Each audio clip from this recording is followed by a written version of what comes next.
Great. Okay. Thank you all for joining us. I know that those breaks can feel short, so we're glad that you're all here, and we're happy to have you with us at virtual MTSS Fest 2021. My name's Abby Trimble. I'm the MTSS Regional Implementation Coordinator at ESD 189 in Anacortes, and I'll be the host for today's session, supported by the wonderful Stella.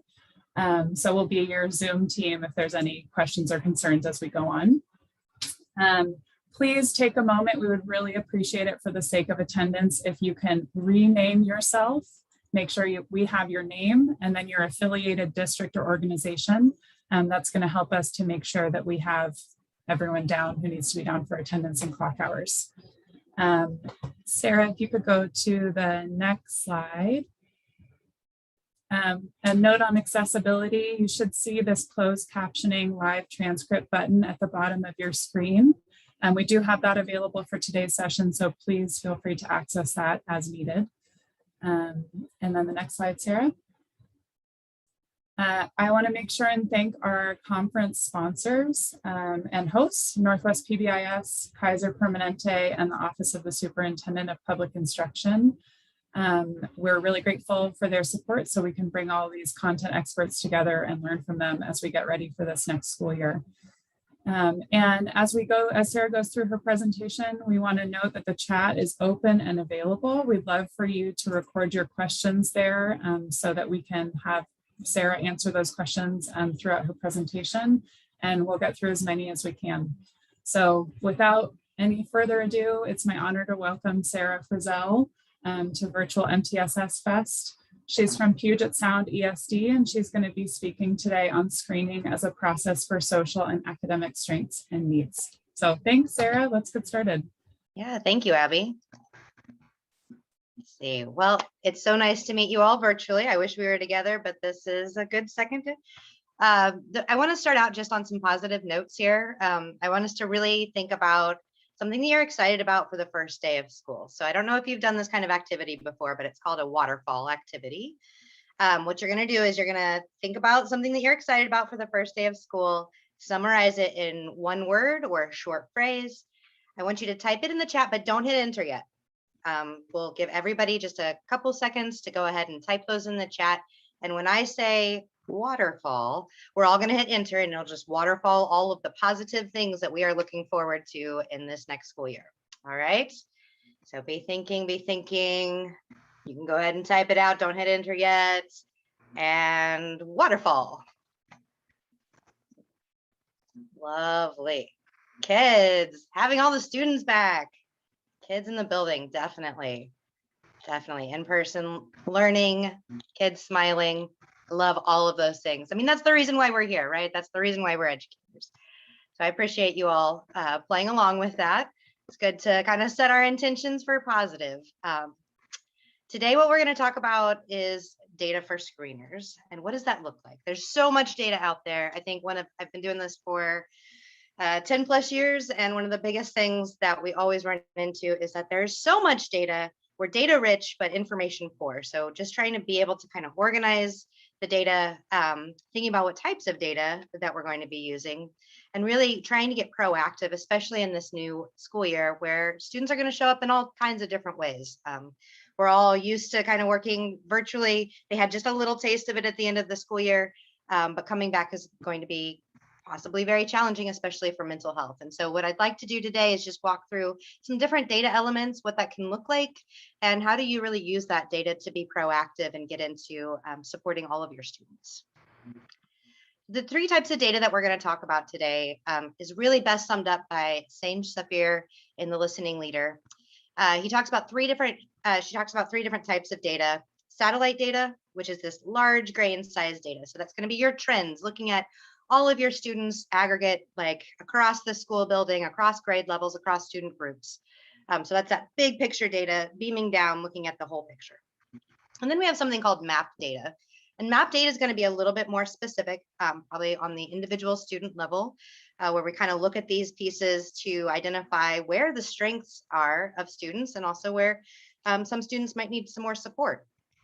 And then finally, we get into the street level data. And that's really where the rubber meets the road. That's where we get into root causes and understanding really what is going on. And that is best informed usually by things like student voice data, surveys, things like that. And so we're going to talk through a couple of examples of all of these today. I want to start with student level data as screeners to prepare.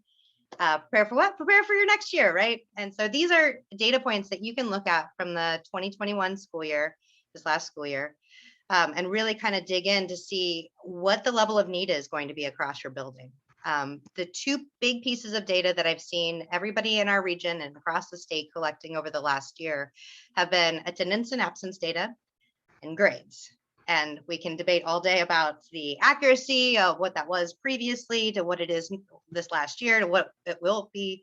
But I think the big point is that we're just trying to look at kind of gauge where students were at last year. So no matter how we were taking attendance, hopefully that was somewhat consistent across the year, but we want to look at excused and unexcused absences.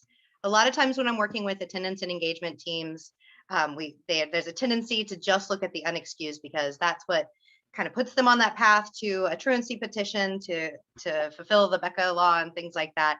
But really, if we're really supporting students, we want to look at all of the absences because even if it's excused, it's still time absent from the classroom.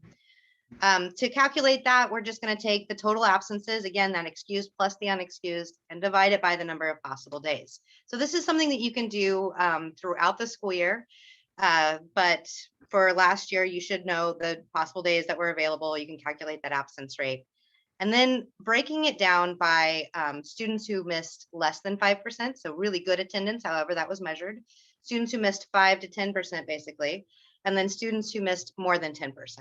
And a lot of times what we're seeing is that there was relatively good attendance last year because I think there was a lot of flexibility around how we were measuring attendance last year, but there were still some students who just weren't showing up. And so that's still a good threshold to kind of look at what's our breakdown of the students from our last year and how are they showing up.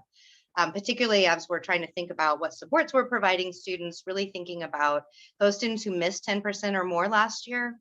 Those are students that we might want to reach out to at the beginning of the year and just make sure they have everything that they need. Are they feeling comfortable? If they got into the habit of not attending very much, then we can kind of introduce skills and strategies and relationships to really support attending better this school year. The other piece is grades. Now, grades were all over the place as well last year, I think. I saw some school districts that the lowest grade that could be given was a C. So when we're thinking about using grades to kind of analyze like the students that are coming in and what issues we might be seeing arise, talk to your teachers, talk to your administrators to really identify what did they consider failing last year. And then after you kind of have identified what that number is or what that percentage is, you can really look at students who had no failed courses, students had one failed course, and students who had 2 or more failed courses. And again, this is it's not to judge the students moving into the next year. It's really to think about holistically, how do we provide these supports to students? How do we know if we have enough resources to support students? When we look at those who have missed 2 or more classes, failed 2 or more classes, they might be feeling pretty hopeless. There might be some despair there that they have to catch up, but they might not know how. So really getting a plan and action at the very beginning of the year of, yes, you've missed these classes, but here's how we're going to make it up. We can keep you on track and we're going to be here to support you. So again, that's just kind of some broad data elements that I've seen across our region and across our state that everybody's been collecting. These are definitely pieces that you can pick up and look at to just understand what is the need that's going to be coming in and do we have the resources, especially through an MTSS framework of what's going to need to be more universal, how many students might we need to support in those very high categories of kind of case management supports. So what I'm going to do next is walk you through just if you have the data in front of you, and should all be in your student information system. So if you can work with your building person or your district person to kind of get this list of kids who are coming into your data or into your school, we can start to look at this. So what I'm going to do is I'm going to stop sharing. I'm going to go to this website real quick. I will drop that in after I'm done, but I'm going to walk you through basically what it looks like to find it, to sort that data in a way that we can see different trends that are going on, okay? So this is all in the slide. So you should be able to follow along through the slide once you get the slides. If you forget, you don't need to take a ton of notes because it's all there. I've got it all written down. So the first thing that we're going to do is we are going to highlight all of the data. You can do that either manually by adjusting like this, just dragging and dropping, dragging and highlighting, or you can click this square up in the corner, and that selects all of your data. The next piece that we're going to do is select data, the data tab, and then we're going to go to sort range. All right. So now I'm going to tell this that my data does have header rows. We're going to look at absence rate here, and we're going to sort it from Z to A, which is really the largest to the smallest. So the kids who had the highest absence rates to the kids who had the lowest absence rates. And then what I want to do is really look at like, what does this data look like across variables? Okay, so here is, I'm going to then sort by GPA for the 2021 school year. And I want that from smallest to largest. So the lowest GPA to the highest GPA. And then I'm just going to hit sort. And what we can see is that these numbers over here, this was originally just organized by absence rate. Those who had the worst absence rates, or highest absence rates, down to those who had the lowest absence rates. And so once I filtered though on absence rates and the GPA, you can see there's like a little bit of shuffling going on. So I want to point out two different examples here of, in general, if you scroll through this, you can see now that I've sorted it in this way, that we see a typical trend. Those kids who missed the most over here have some of the lowest GPAs, right? But then we can also see that there are some students who,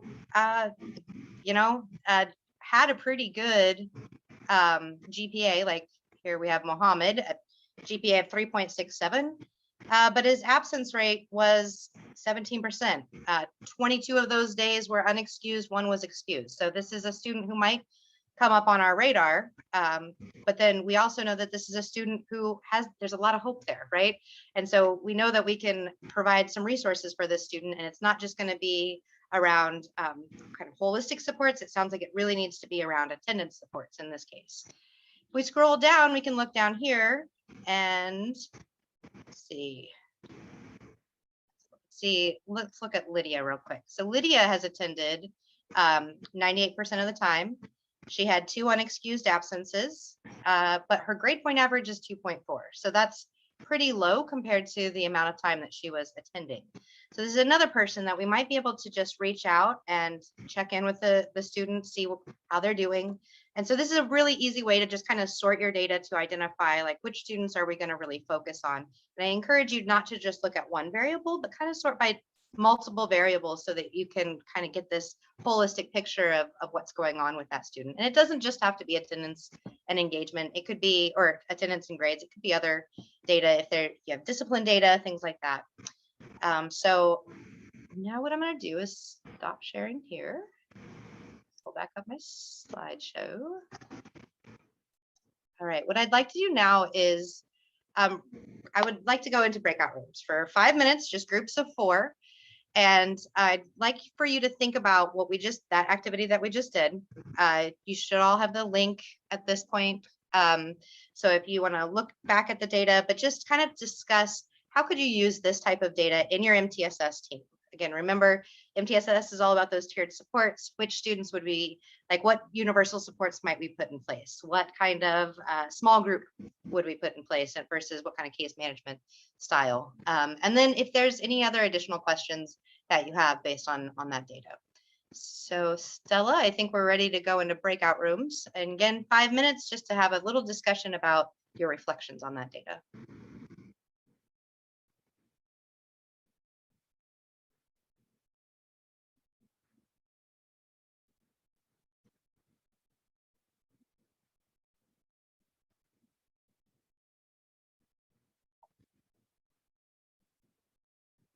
Awesome. We'll see you guys in a little bit.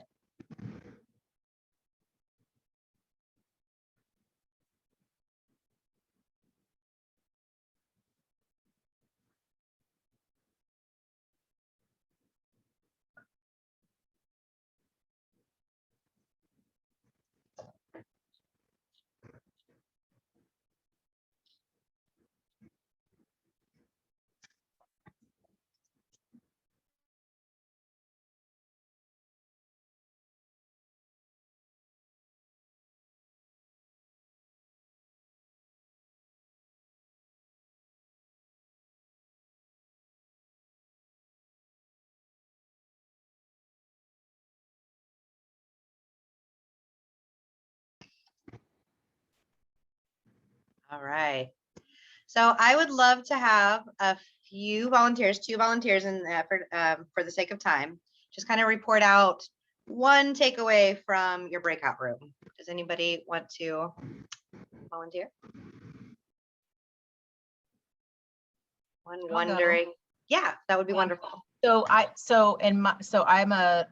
work at an elementary school, a Title I elementary school, and then there was another person in my group who's at an alternative high school.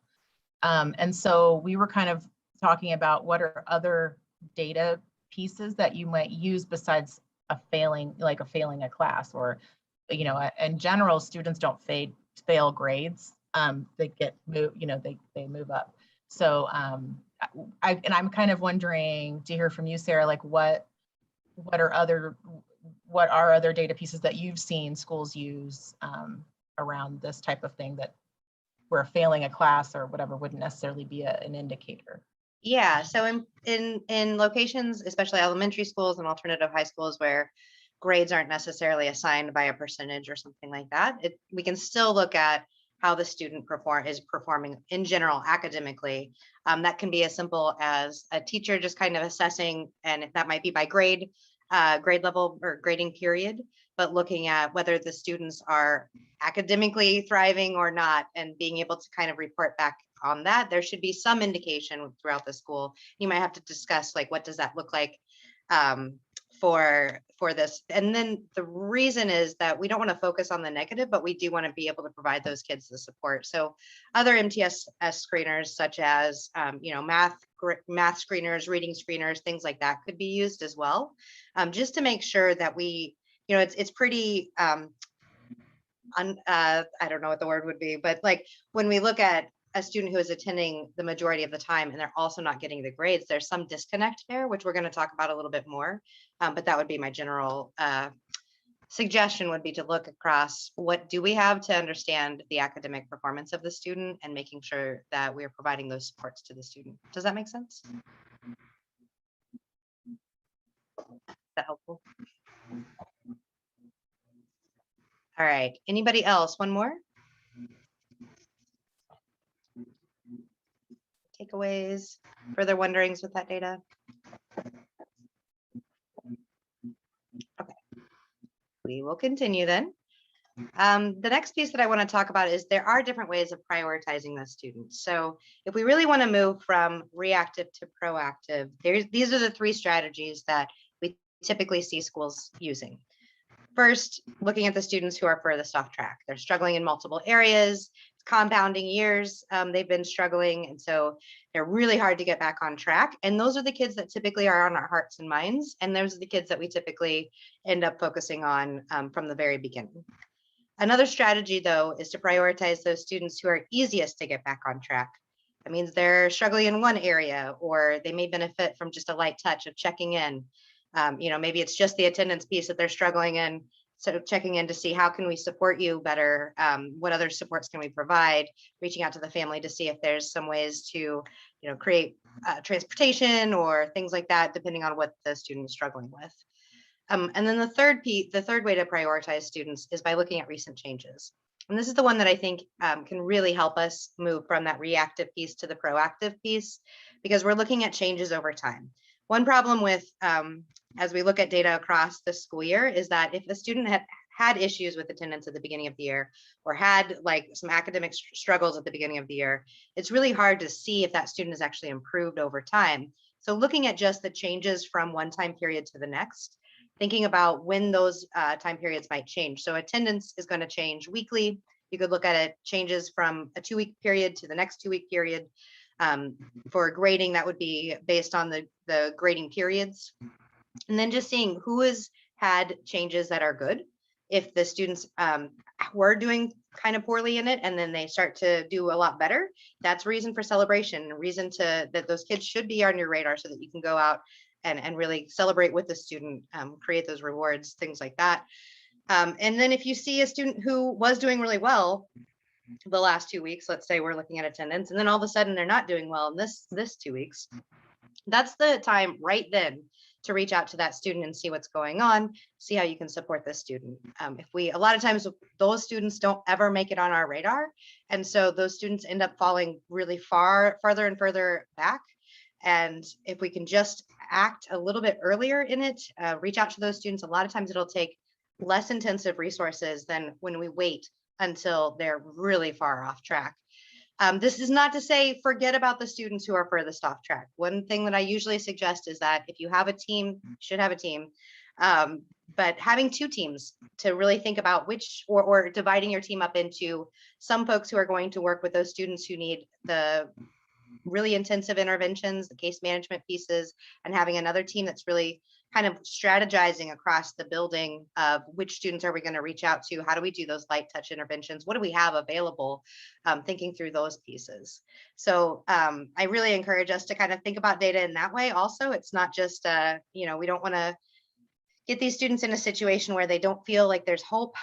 They've fallen so far back behind, they don't feel like they have anybody in the school. So really being able to look at those recent changes is a huge game changer for folks.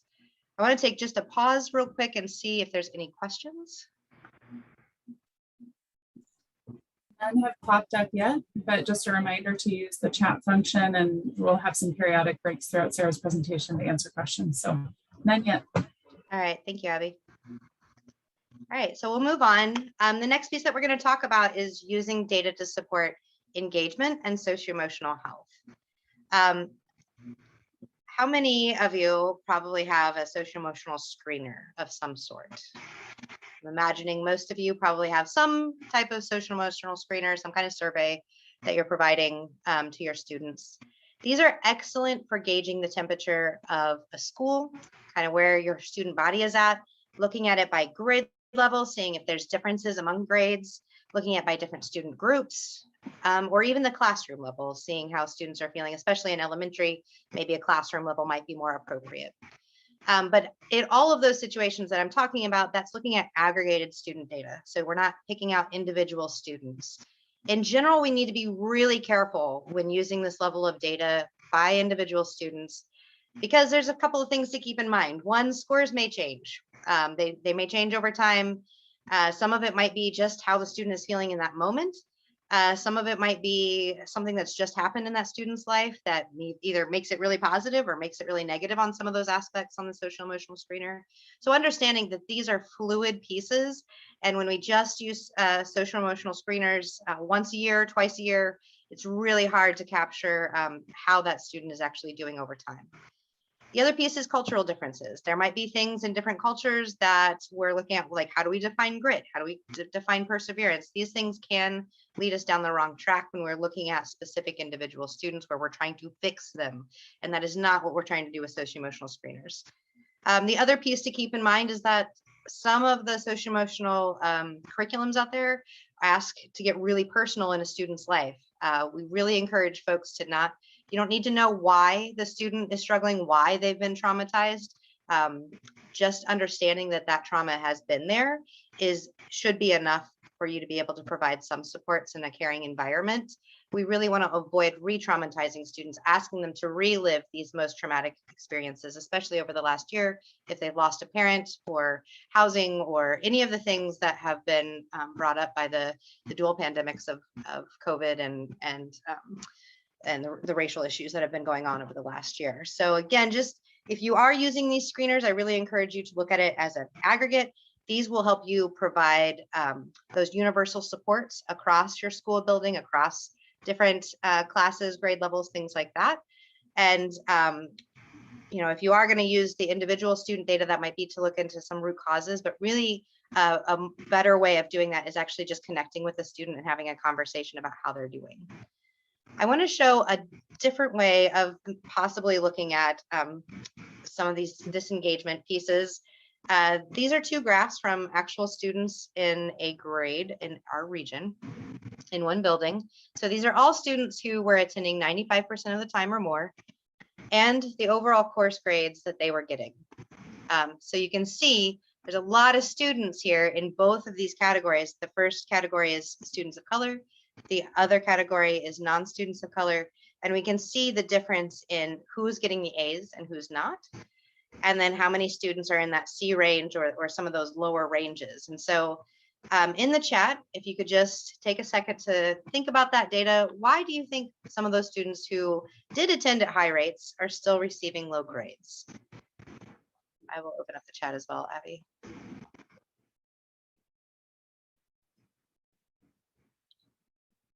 How is that? How is this? When you look at this data, if you were looking at that with your team, what do you think? Implicit bias, unfair grading practices? At the school level, others?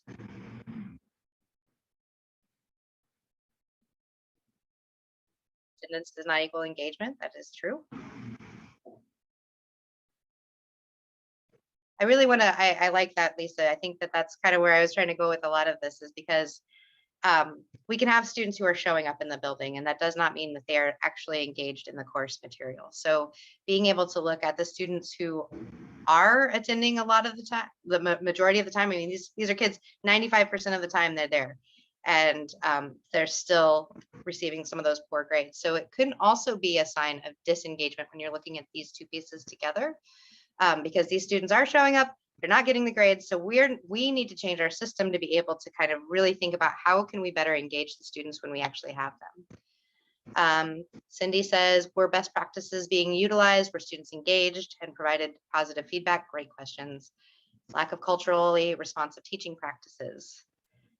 Yeah, so all of these are unearthing, like when we were looking at these data. Now, again, we're not calling out individual students here. This is aggregated, and it allows us to look at our system rather than the individual students. And as we're coming back, and we know that a lot of students are going to be struggling, it's going to be really important for us to use this kind of data to look at overarching trends and how we can provide better universal supports. All right, so Sarah, we do have one question from Mari, if I can pause you. Yes. So she says, so if something comes up as a concern on the universal screener, instead of providing a small group type of support, would you say that checking in with that student would be the best option? I think checking in with a student as a first step is a good option. And then having a small group, that might be a second option, if that seems like what's going on. But I do think those relationships are incredibly important. And I'm sure you've been hearing that across the MTSS Fest of how important relationships are. And so even being able to have that conversation with the student, even if it's just to like identify if they need to be in that small group or not. I think one of the disservices we do to students sometimes is that we just automatically put them in small groups. They don't understand why. I'm going to talk a little bit here in a minute about student voice, but I think that's another piece of like when we put students in groups, sometimes there's a negative association with that. And so even being able to kind of check in and make sure that that's appropriate for that student would be really critical. Great. And then just one comment from Rhonda. Looking at systems is helpful for engaging teachers in the work so they don't feel targeted in terms of individually needing to change practice. It's easier to say we all need to examine and change practice rather than specific teachers or grade levels. So thanks for that, Rhonda. Yeah. And I think I have worked with schools where we don't break it down necessarily by teacher, but we do look at grade level, and that way we can see if there's some, I mean, because it's not necessarily even the teacher, it might just be the way that the curriculum is being presented. And so being able to kind of strategize, you know, if I'm teaching English and this is what I'm seeing, I've got students who are attending 95% of the time across my building in English, and they're all getting, I see this kind of data, then I'm going to ask, what are we doing with English? How can we make it more engaging? You know, so being able to use these systems pieces to look at grade levels, I think kind of takes it off the individual teacher and more towards a collective approach of how do we shift those systems. Any other questions before we move on? Oh, that's it for now. Thank you, Abby. All right, so we're going to do breakout rooms one more time. I want you to look at this data again, and I want you to kind of think about how your MTSS team could use this to create supports for students and what additional questions you might have. This is going to lead us into our final topic for this session. So again, we're going to do 5 minutes, and well, I'll see you guys in 5 minutes. Really thinking about how you would use that information. What additional information might you need?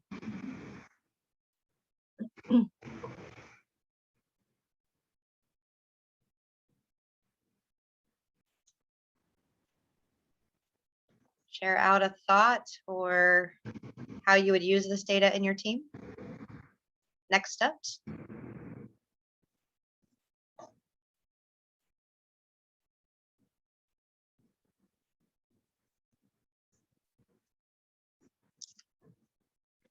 All right.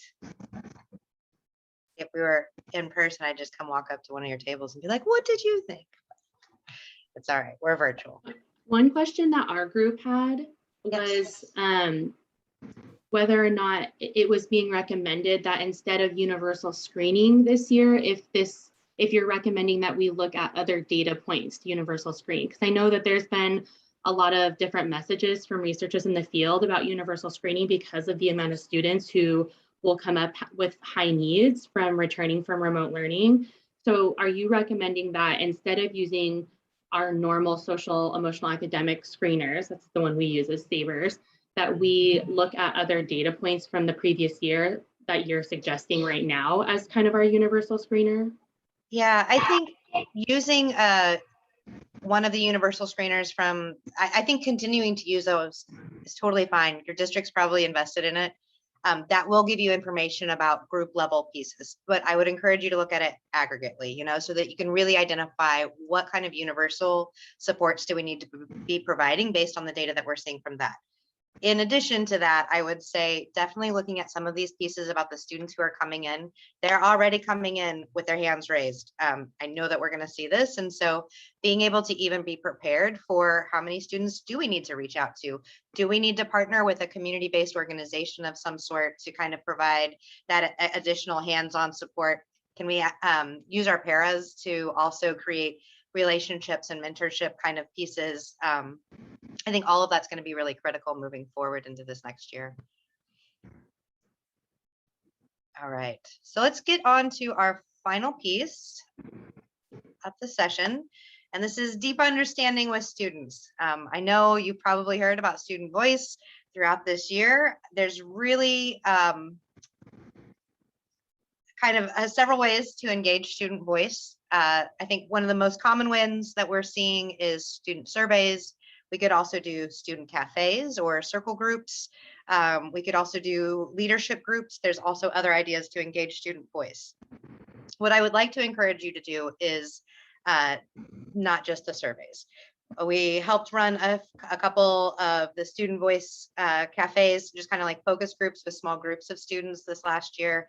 And one thing we heard from the students consistently, like almost every single student, was please do not give me another survey. It feels unpersonable, like I don't feel like a person, but being able to have an actual conversation with the counselors around a specific topic really made the students feel heard and allowed us to gather more contextual information instead of just here's the survey results and our adult brains and the way that we've been conditioned are analyzing it and seeing these trends, but without asking the students, we don't know how that's landing on them. So I'm going to go through a couple of pieces real quick of just how to engage those student voices in a more authentic way other than just surveys.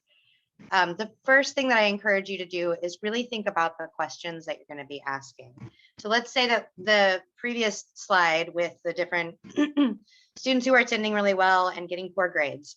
What we did was with that data at the school is we took that and broke students into groups of 4. We invited students who were struggling with or who had really good attendance, but were struggling with their grades. And the way that we framed it to the students was really that you guys have had really great attendance. We're really proud of you. And we want to ask you about how we can make our school environment more engaging.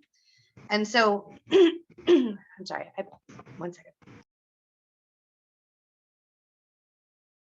So I bring this up because we want to avoid framing any of this in a way that can be triggering or re-traumatizing. We also want to avoid only asking students who have had struggles because then it can be perceived as, oh, I'm a trouble student. every single one of those students came in at first thinking that they were in trouble. And so messaging is huge. It's very important about how this can be a positive way to give voice and leadership to the students. The other thing that you need to keep in mind is that we want to keep it asset-based, have asset-based reflections, and admit that we have failed in some ways, and that we're looking for this to the students to help us improve. So some sample questions that we used in our group, specifically with those students who were having good attendance but not getting the grades, was just what has gone right this last year.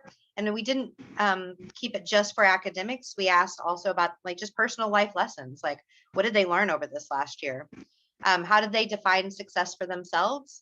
And how could we kind of support them in that definition? And we messed around with the wording on that to make it more age appropriate, but those were the general ideas of what we were asking.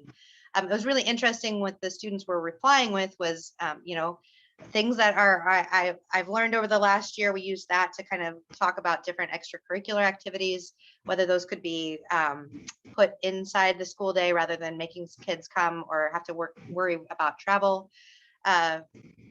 And so I think another aha from that whole entire piece was that previously the way that the electives were chosen was that the teachers were asked, what are they interested in teaching? And we were able to kind of flip that to say, okay, what if we ask the students what they're interested in first, and then we can ask the teachers who's willing to do an elective of some sort around those topics that the students are finding most interesting right now. So that's just an example of how we were able to kind of use that data to then dig a little bit deeper into asking the students specifically how they were feeling and how we could be more supportive. If you do go about having student voice circles or these kind of small group student voice pieces, you need to recruit some educators, and it's really important that you choose the right educators for the table. You never want to voluntold somebody, right? You want volunteers, people who have enough time. And more than that, you want teachers who really view students as a legitimate, crucial contributor to school improvement, really honoring that student voice. You want some look-fors in those teachers are teachers who, or counselors who ask students what they think, feel, and experience.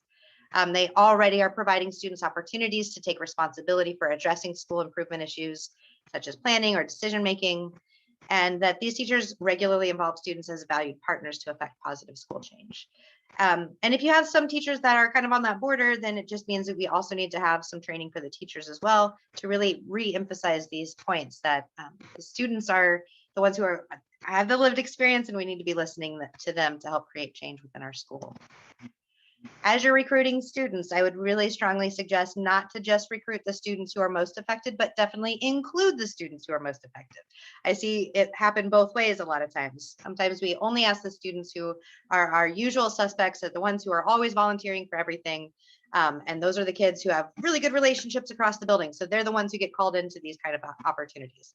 I've also seen it on the other side where we're only including those students who are most affected by the problem or the issue. And what that can do is create some like negative associations with the group. And what we want this to be is a positive place where we can admit that our system has failed and that we're looking to the students for improvement. Again, just really framing this as a way to empower students to use their voice to help create change and being transparent. You know, once we get into the students responding and we're analyzing what they're saying, we need to be very transparent about how we're using that to create change. Checking in at the end of, you know, after the students are talking, checking for comprehension. I heard you say this. Is this what we meant? Or, you know, is there anything else that we left out of this? If there are changes that can be happening, asking of the students if that's what their ideas were, you know, so just again, really thinking through that continuous cycle of talking to the students, getting their ideas, and then checking back in to make sure that we are moving in the right direction based on them. And you can break it up into different groups of students across the year. And just always remember to not frame it through a negative lens. And this is really a time for students to be empowered. I'm going to give you some sample responses real quick from an elementary school. Here's the 2 questions about absenteeism. First question was, many students are absent. Why might students not want to come? And again, this is an elementary school, and it was still possible to be able to kind of have the kids think about it and respond. And you can see these responses from them are pretty reflective, understanding that kids are making fun of each other, that some kids are coming from different backgrounds, drama at school, don't have a lot of friends. And so if we ask kids, even at the youngest age, especially in a way that's appropriate, appropriately worded and things like that, we can really get some information back from them. The second question was around, why do you think students are tardy to school? And they give some reasons for that. So again, just kind of thinking through, how do we ask these students the questions that we need to create change within our school to be more proactive rather than reactive? If you want, you can take just a second in the chat and look through those. What is an actionable step that your team could take? And you don't have to answer the quick one, but if you have any ideas of how your team might use this data to inform change.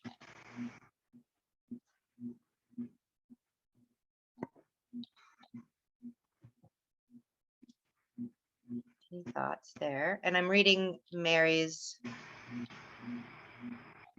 comment in the chat. She says, I worry that if we don't do a universal needs assessment screener in our very large district, that we might under-identify students who need supports, especially when it comes to mental health supports. I think all of these things are great to help us triangulate our universal data, but in such a large district, I feel like we have to have something to ensure that we have a net to catch students who may be experiencing some internalizing emotions or feelings that aren't being expressed. I 100% agree.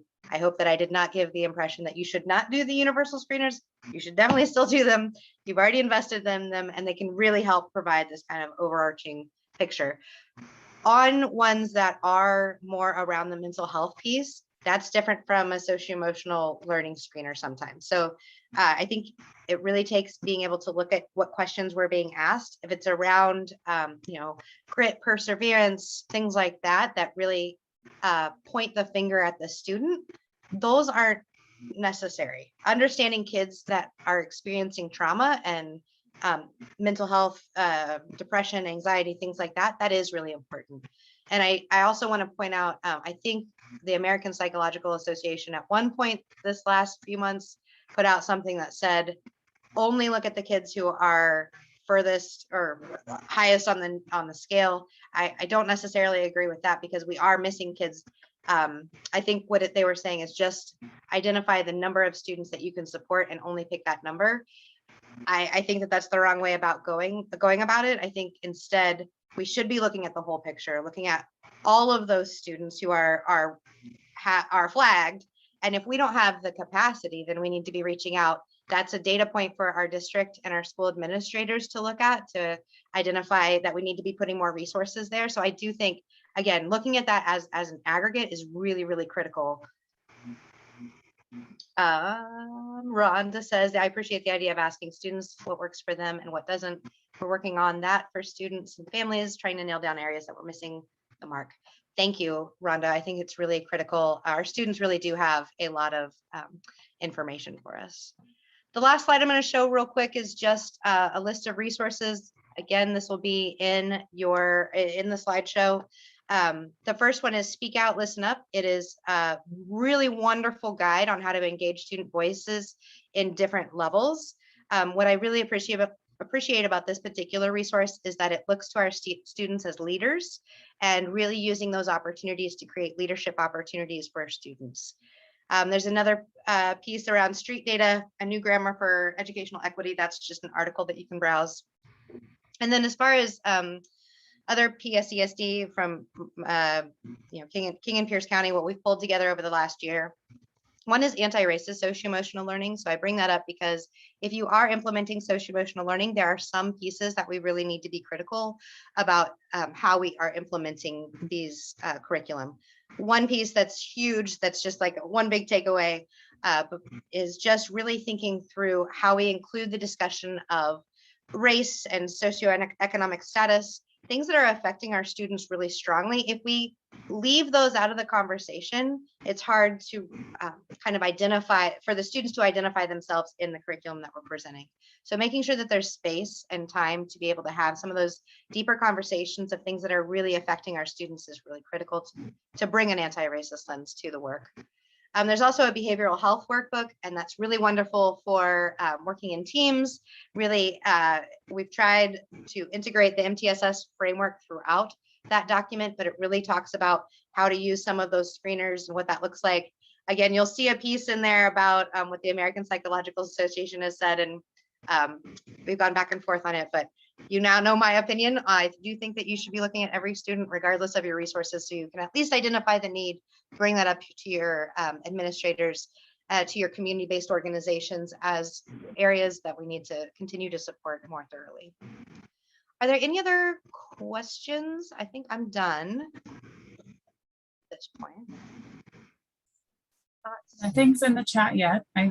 We'll give folks a couple minutes in these last closing comments. Please continue to add stuff to the chat if you have questions.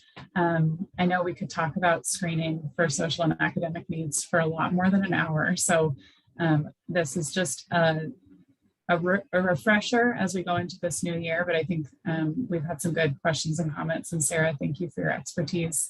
Really appreciate it. Some logistical notes for you all. So we're wrapping up this presentation at noon. You'll have an hour-long break, and then hopefully you'll join your regional breakout networking and planning session at 1 p.m. Pacific. If you have questions, if you'd like to follow up about what you've heard either in Sarah's presentation or your breakout before, or you just have questions, please email the sisl@k12.wa.us. You're going to get a quicker response if you are able to include the presentation title or the presenter's name so that we can connect you with the right resources that you need. We are going to have everything online, so presentation recordings with closed captioning and materials by August 18th. And you can find those at the OSPI MTSS website. And clock hours, for those of you who need them, will be awarded no later than August 31st. You will need to complete this MTSS Fest survey that will come into your email in order to receive clock hours. So if you are a person who needs them, make sure you look for that in your email. And again, we will have everything uploaded to our website. But if you have other questions, please feel free to email that k12.wa.us address. And I'm going to go ahead and put my email address in the chat. If you do have questions, I know there's a lot of data out there. So just really what I want to leave you all with is thinking about how to organize that, how to prioritize students, how to reach out for additional support as needed. If you want to talk to somebody and just brain dump with me, that's fine. My email address is there in the chat. So thank you all for coming. I really appreciate the opportunity to talk to you all.